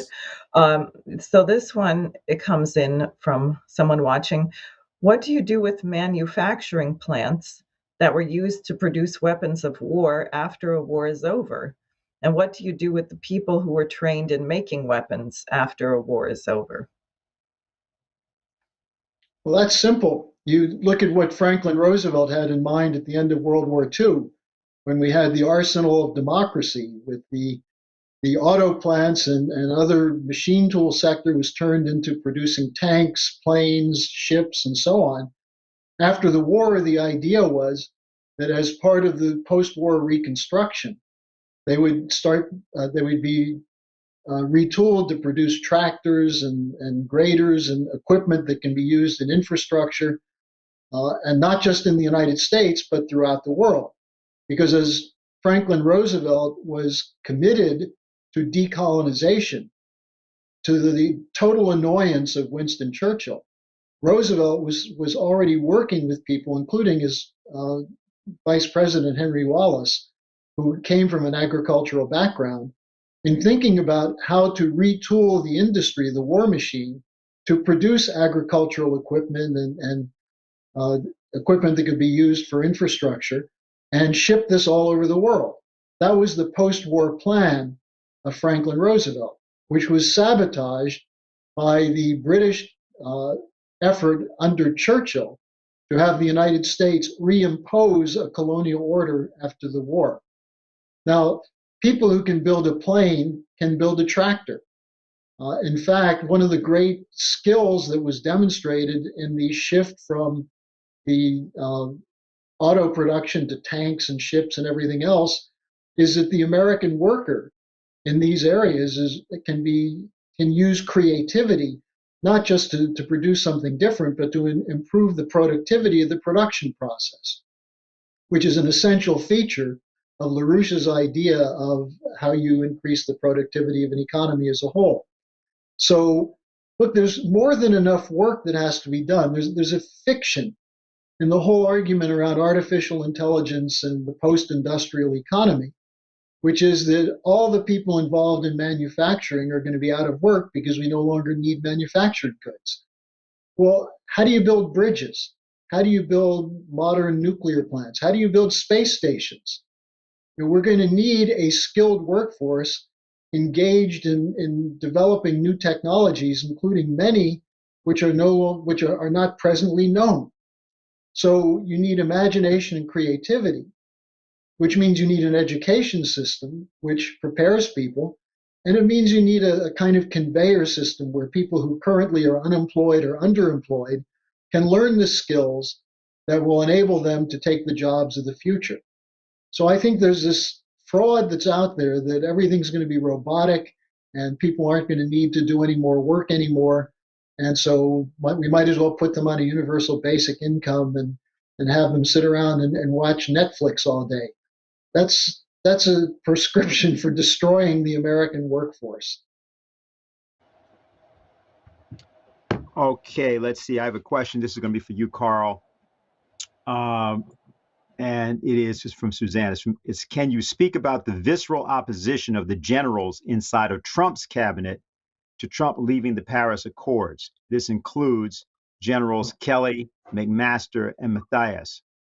Also, when interviewed later, Mathias said an example of the dangerous effect of climate change was the collapse in Syria itself in the first place.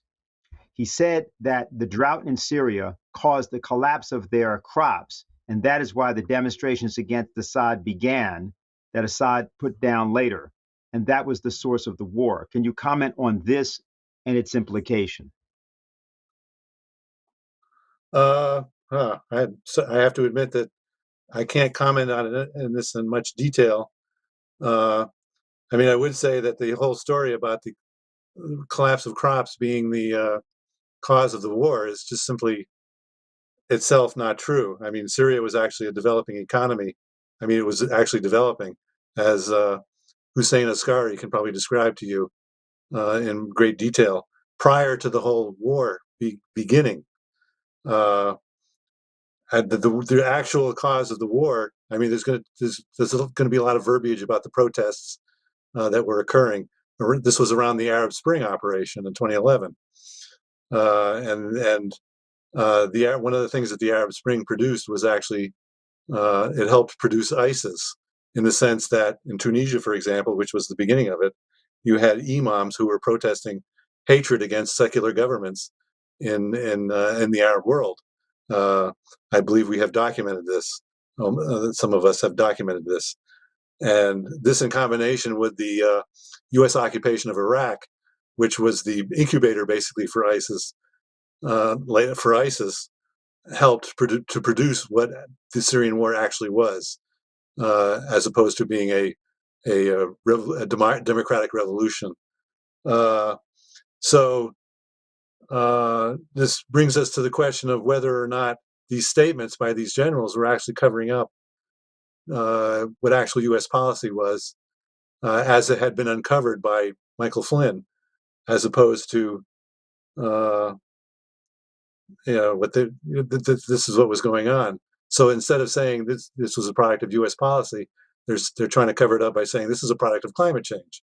And this, I think, is the kind of thing that's going on, especially now that climate change is going to be such an open part of the Pentagon policymaking process.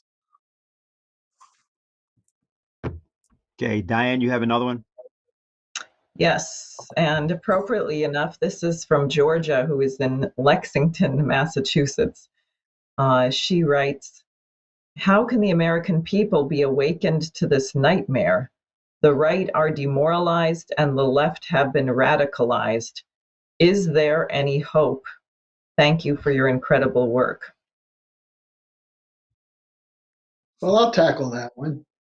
I mean, look, the policies that we've been discussing, the climate change policy, the economic policy, the war policy, they're all collapsing. They're not going to work. The idea that by shutting down electricity production by nuclear, by fossil fuel, by coal, is going to clean the environment, it's a fraud. In fact, the more modern and advanced the technologies are, the higher temperature burning processes, the cleaner they are. So the idea that we're going to have this climate change policy that Biden is championing, that, by the way, in Germany now, the Greens are pushing a candidate that is considered young, a woman, a great opportunity for a real change. But what they don't talk about, besides her being a rabid greenie, is that she's rabidly anti-Russia and armed for more armaments for Germany. So these policies don't work. The idea of provoking Russia or China into a war, many top US military officials will tell you that we're not prepared to win a conventional war against Russia or China. If something broke out over Ukraine, we'd be in a situation within probably 48 hours where they'd have to determine, would we intervene with nuclear weapons or not? Same thing in China. The war games they're doing now regarding Taiwan show that the US is losing very quickly if the Chinese were to decide to go into Taiwan.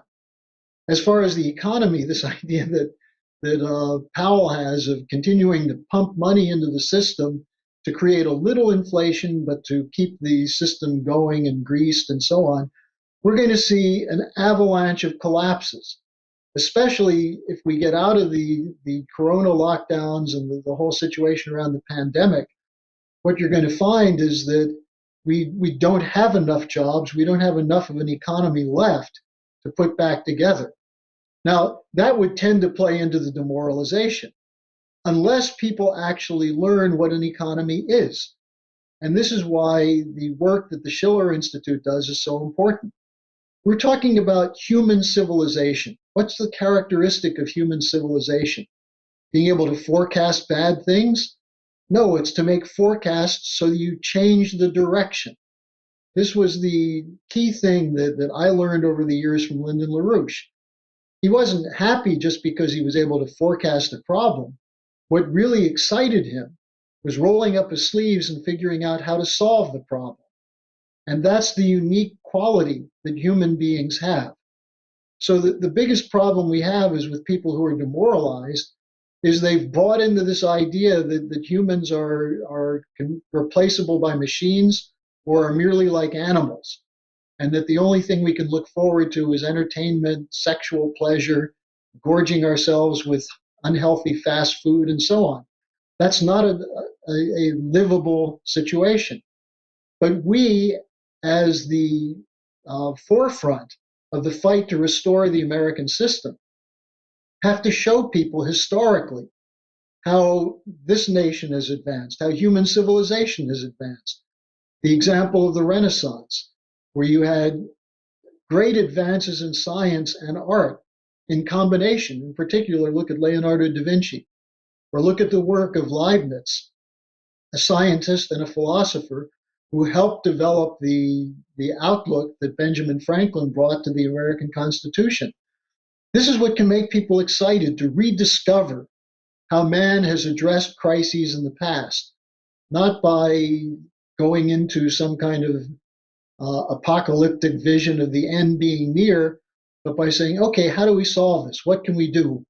And this is what I think the reason I started with what President Putin did with his address is that he laid out clearly that Russia is not going to give up its sovereignty. But he also said, we're willing to work with well-meaning countries to solve these problems. Look at the potential to solve the problem in Southwest Asia, Syria, Iraq, Afghanistan, by bringing in the Belt and Road Initiative and bringing in modern technology and allowing poor countries, or countries that have money but don't have a platform of infrastructure, to leapfrog, to go to the next level, and to do the same thing in the United States. So there's an incredible amount of work to be done. And instead of being fatalistic or pessimistic, which is what's being imposed on us, we have to look into ourselves and ask ourselves, what does it mean to be a human being? What do we want to leave behind as our legacy? That we were depressed, that we taught our children and grandchildren the end is near, there's no hope, the Greta Thunberg phenomena, or that we figured out how to advance human society, including getting off this planet. Okay, this is for both of you. Now, let's start with you, Carl. A question says, during the Trump administration, Dr. William Happer, then an advisor to the president, had attempted to have a red team, blue team debate on the National Security Report about the accuracy of saying that climate change was related to CO2 emissions and whether it were, in fact, an actual threat. This attempt to debate climate change was put down by 58 flag officers who attacked Happer for questioning the accuracy of climate change as well as others. Since Happer himself is very high up in the U.S. defense strategy, do you think there is a significant fight in the U.S. defense establishment on the doctrine of climate change and military and doctrine and strategy itself? So, Carl, we'll start with you, and then Harley, if you have a comment about that. Well, if there is, I am not aware of it yet. I'm not saying that there wouldn't be any resistance to this. I imagine that there would be. And I imagine our friend Senator Black probably would know some of these people, as well as some of the other more patriotic retired officers. But there's a general tendency in the military to accept whatever the doctrine is, because they're trained to. This is certainly the case with the geopolitical doctrine, where this has been pounded in over years, that there's an enemy out there and that we have to be prepared to fight the enemy. And the enemy has been identified as Russia and China. Now you have a policy of including climate change in that. And I don't suppose that there'll be any more resistance from most of the senior level military officers to that than there is to the geopolitics. I mean, part of the problem is that the military is also part of the American culture, and they're subjected to the same influences of popular culture as the rest of the American population. So they're going to accept axiomatically they're gonna accept that as much as the civilian population will. So I look forward to finding out if there's any such resistance, but I'm not aware of any just yet. Harley? Well, I would say courage on the battlefield is not necessarily transferable to questions of science and intellectual endeavor. We were told that General Mattis, who was the defense secretary for Trump, was a military historian. And yet we see that he was digging in his heels to continue the forever wars when an actual competent military historian would have realized that Afghanistan is a place where empires go to die. So the question that Carl was raising is an appropriate one, not just for the military, but for the whole of society. Where are the people of courage? How many people could do what Colonel Black did at several previous Schiller conferences and in the interview with me the other day? I would really encourage our viewers to go to the Schiller Institute website and watch the interview I did with Colonel Black, because you'll see someone who clearly was speaking from the heart when he said that he's ashamed of what our country is doing. This is not the America I knew growing up. How many people will say that?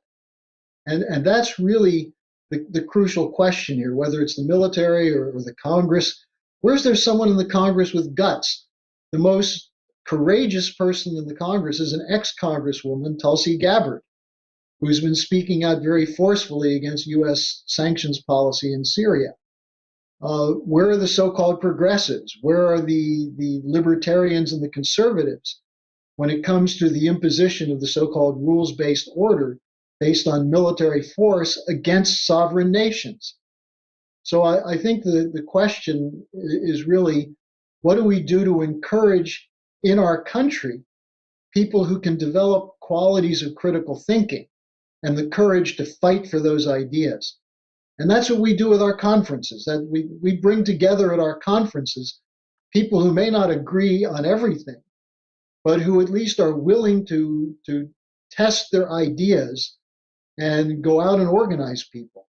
And so I would really encourage people to make sure that you set aside the time on May 8th for the next Schiller conference to participate in such an event, because we do bring together the best people in the country. And by the way, Dr. Happer spoke at one of our last conferences. Okay, I think Diane may have a final question. You have something there from Ms. Dias? Yes, it's similar to the earlier one. This is from Alvin in New York, and the question is perhaps the contrast or relationship between Lind's triple curve function, which he says, and I think that hyperbolic collapse forecasts the four horsemen of the apocalypse when you get to the collapse, versus China's 30-year self-development and its extension globally, which is an indicator of how the United States could proceed. And he also says we're encountering a level of pessimism that I think is maybe unprecedented, at least in my lifetime. But more and more discussions are taking place around this. But is this enough? Or how do we get people to recognize their own humanity? And he says Zeus and Prometheus come to mind. Well, classical culture is a good place to start. But as I was saying earlier, we've been through existential crises facing mankind before. I believe Lynn mentioned it in his talk that we saw at the beginning, the wiping out of half the parishes of Europe during the bubonic plague. Again, the 30 Years' War, massive depopulation. And yet each time we saw that higher quality in just a handful of human beings initiate a process which led to rapid population growth and rapid scientific and technological discoveries. So when you look at these questions, you take the question of China. Why is it that the American people are not excited about China lifting 800 million people out of poverty? This is an enormous accomplishment. You think about in the United States today, while the middle class is being plunged into poverty, where you have something like 40% of Americans couldn't even come up with $400 for a car repair if they needed it. You look at the collapse in the United States and you look at what's happening in China. Why shouldn't we be excited and thrilled with that and then asking ourselves, what are they doing with which we're not? And I think that's the question of optimism. It's not something external. It's not something you need to experience or see to know that human beings can make discoveries. And that's where our education system is woefully lacking, largely because of the influence of British methods and empiricism, the Newtonian approach to the sciences as opposed to the Leibnizian dynamics. So look, there's a lot of work to be done. But I think if you take the contrast between what's being done in the United States with the quantitative easing, with the collapse of physical production, with what's being done in China, what's the key difference? The Chinese have constantly moved away from allowing speculation. After 2008, the Chinese punished the bankers who were involved in speculative processes, whereas in the United States, we rewarded them with a bailout. So this is a key aspect of the difference. So if you look at what's happening in China, you can learn a quick lesson. Physical production. And then people say, well, but China has to export their product because they're overproducing. Well, it's not overproduction. The world needs more physical goods, more machine tools, more scientists. That's what the Chinese are producing. Whereas we're producing more people who sit around and wait for the latest entertainment to tickle their fancies. So, this is largely a question of people like Alvin and others who are asking this. Make sure you, every single day, are going to our website, getting updated. Look at the work that's being done in terms of the longer term educational processes, the conferences, and make that your business of spreading those ideas. And that's something that those of us who have been around Mr. LaRouche for many years recognize in him, that he always took the standpoint of challenging the thinking of people around him and forcing them to recognize that their submission to popular opinion and popular axioms is the cause of the problem, not some insoluble conundrum thrown at us. We're in the final minutes at this point of today's discussion. And of course, we have the conference coming up in a couple of weeks. But I think what we could do is something a little bit different than we usually do. I want to invite all of you to give both summary statements. And in your case, Diane, I think it'd be good if you reported something to people about the discussion you were doing last night in New York on your symposium.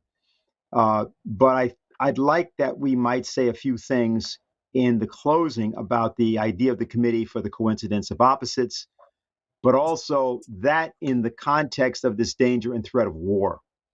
You mentioned just a few minutes ago, Harley, that people should be extremely excited about what happened in China. I mean, that's the most decisive change in the physical conditions of the largest number of people concentrated over a period of time in human history. And it was in part the product of a dialogue, a discussion that was begun by our organization, partially at the initiative of the then failed Soviet Union's, some of their intelligence people and others who had a discussion with Helga and others at that time in Europe about prospects for change and for development after the fall of the wall and after the dissolution of the Soviet Union. And in our discussions that went on with respect to China and in China over a period of about 3 years in the early 90s, that began a dialogue. And there were things that were rocky in that. There were not full agreement. There was not some, we had a policy and they adopted or anything like that. That didn't happen. But we were present for an intensive discussion about the direction of the world and of those nations. And now we have a situation where we need to be present in the discussion of the direction of this nation. Because right now, let's put it this way, we fought Vietnam for reasons that people still can't figure out. And we're involved in that situation from 1945, really, specifically from 54, but even from 45 until 1975. If you look at the nation of Vietnam right now today, they have yet to get to 100 deaths from coronavirus. They're a nation of 100 million people. That's not China. And the United States is at 570,000 dead, which is 10 times the number of people that we lost in the Vietnam War. A circumstance that is mind-boggling just on the face of it.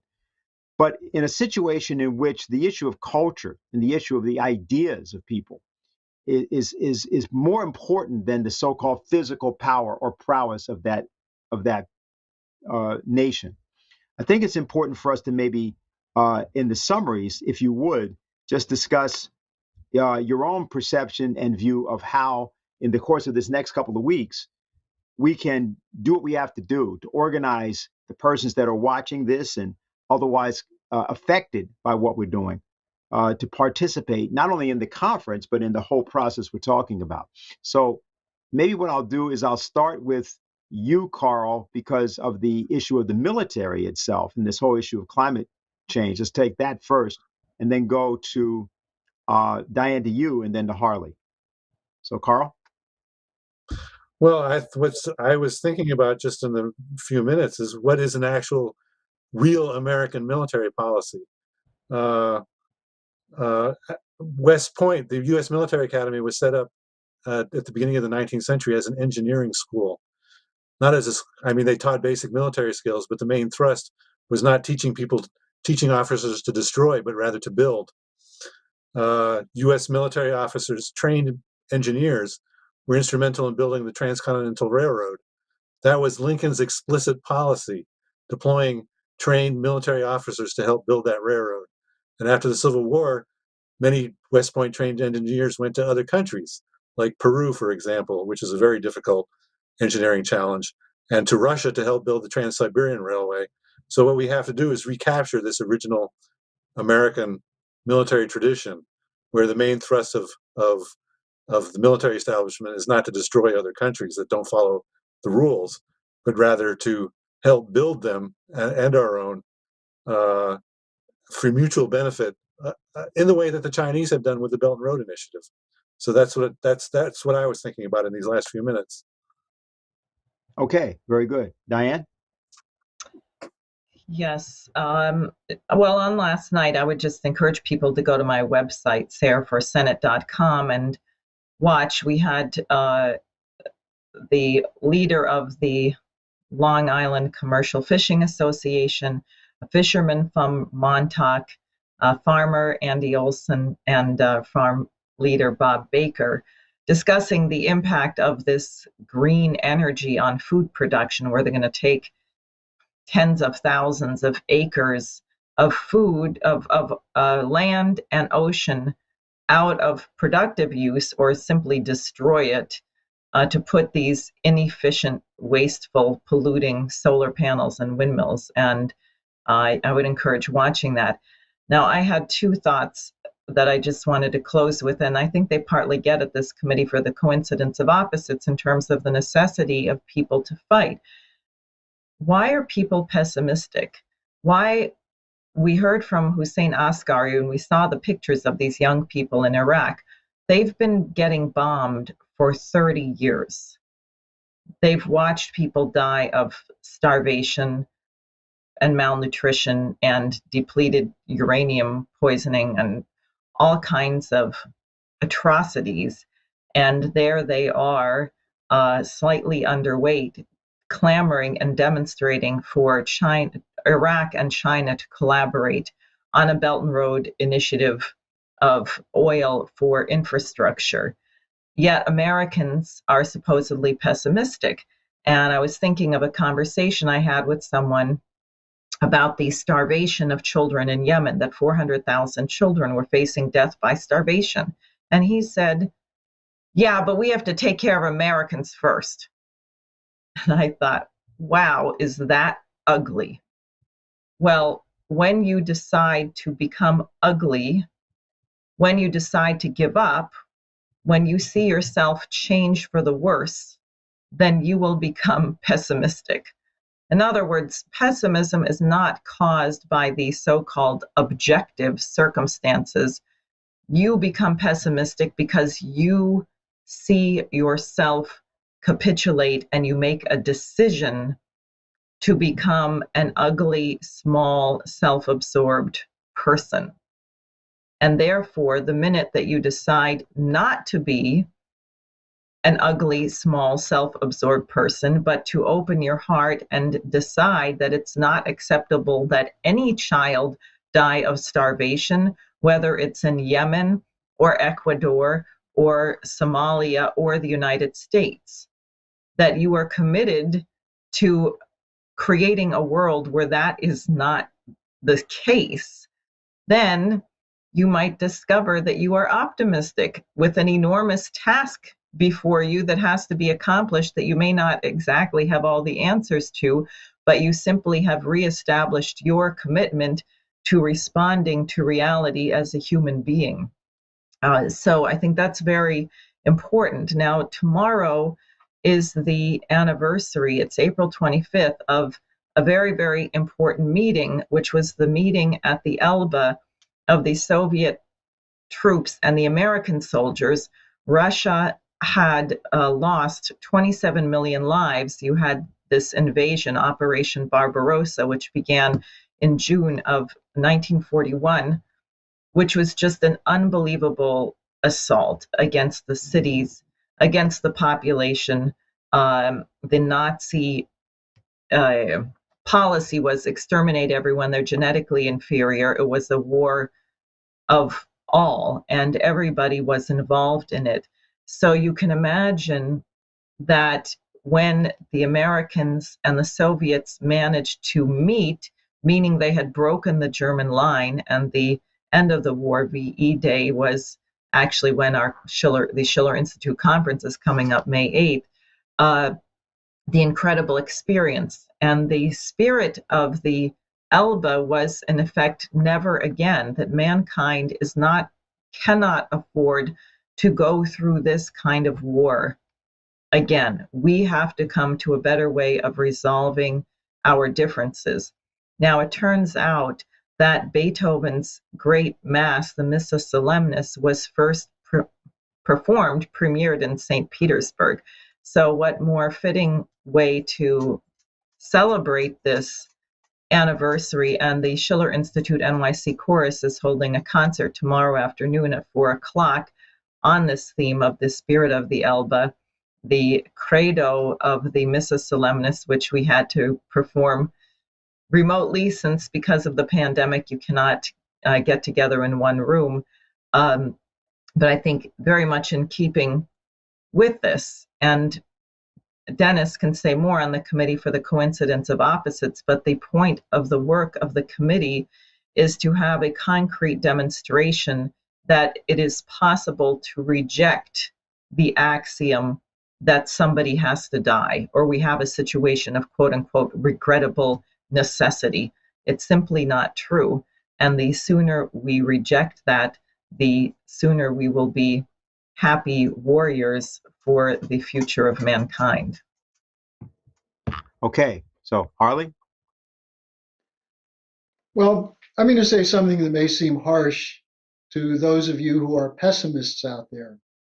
But many pessimists have a sense that they're really being sophisticated. They're actually seeing that there's nothing you can do, that they figured it out, they're smart, and they're just justifying their own submission. But what's the nature of that submission?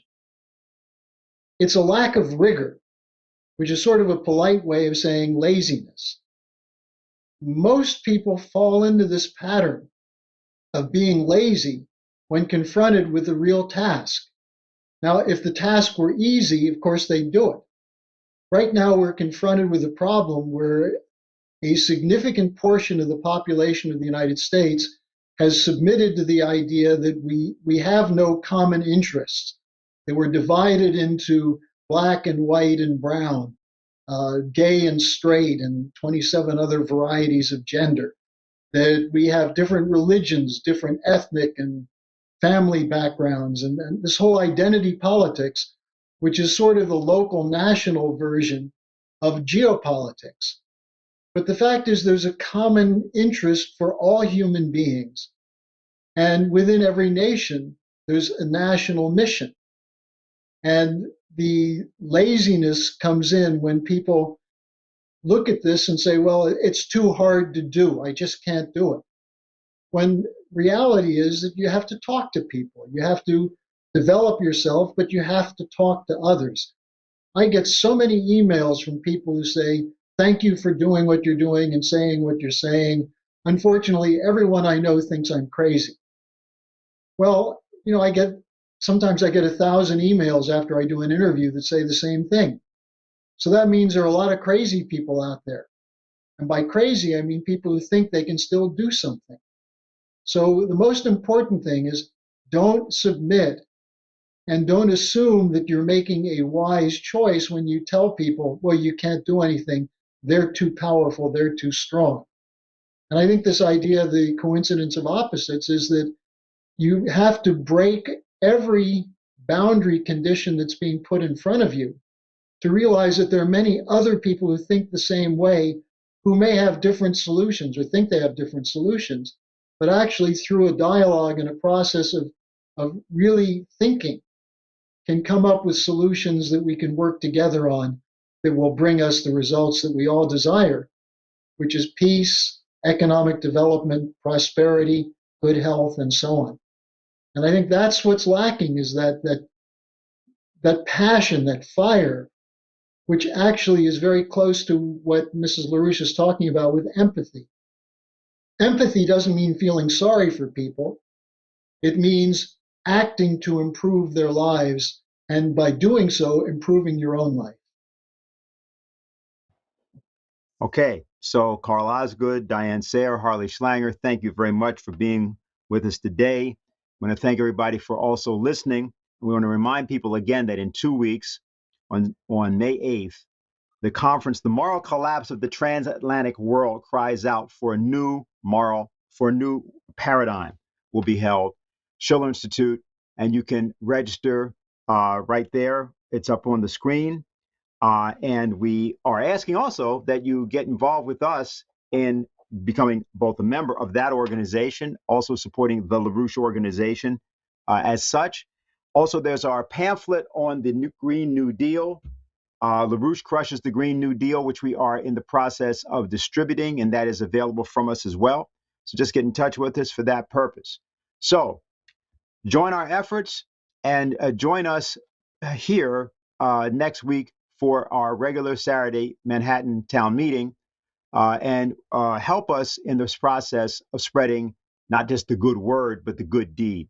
So on behalf of the LaRouche organization, we'll see you next week.